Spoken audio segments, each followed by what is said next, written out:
I'm Cristina Howorun in North York at a hockey arena, sitting on the bench with a group of very skilled 6-year-old players. And unfortunately, this is where they could be spending much of the hockey season, on the bench while the rest of their team is on the ice. And it's all because of a last-minute rule change. Not really last minute, but that's how it felt to the players, their coaches, and their families. They're still arguing in the background, and so 36 hours before our first game, they tell us, well, because we can't come to a decision, no 5 or 6-year-old can play on the ice, full ice hockey.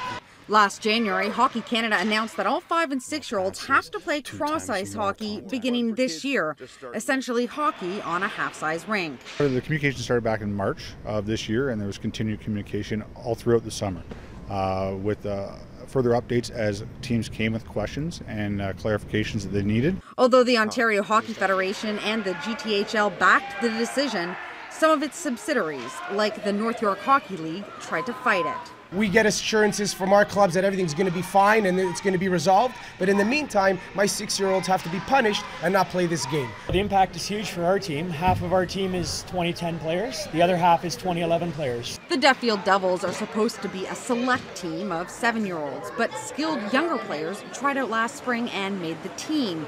Those same players that are now on the bench. He was recruited. They came looking for him. Certain players don't need to be, they don't try out. They come looking for you. But now Santino Perez is sitting on the bench with his 6-year-old teammates, unable to even lace up for the game. The OHF, they say if you let your kids on the ice and they don't play cross-ice hockey, we're going to penalize the whole club.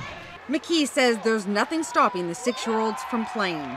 We don't have a problem with the skill level of a player playing up with a larger, different skilled player, but that program would be cross-ice hockey. And many parents of 7-year-olds don't want their kids playing on half-ice when their same-age peers are playing on full, meaning 6-year-olds could be booted from the team with nowhere to go. He's not going to be playing hockey this year. And we don't really have any options because the way that it's come down, it's so close to the beginning of the season, and even if I wanted to get him on another team with his own age, all the other teams are full.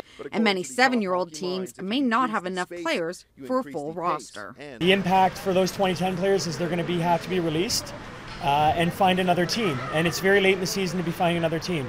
Now, representatives from Hockey Canada actually flew in from Calgary to Toronto over the weekend to meet with stakeholders and concerned parents. And one thing is clear, 6-year-olds will have to play hockey in a cross-ice situation. In North York, Cristina Howorun, City News.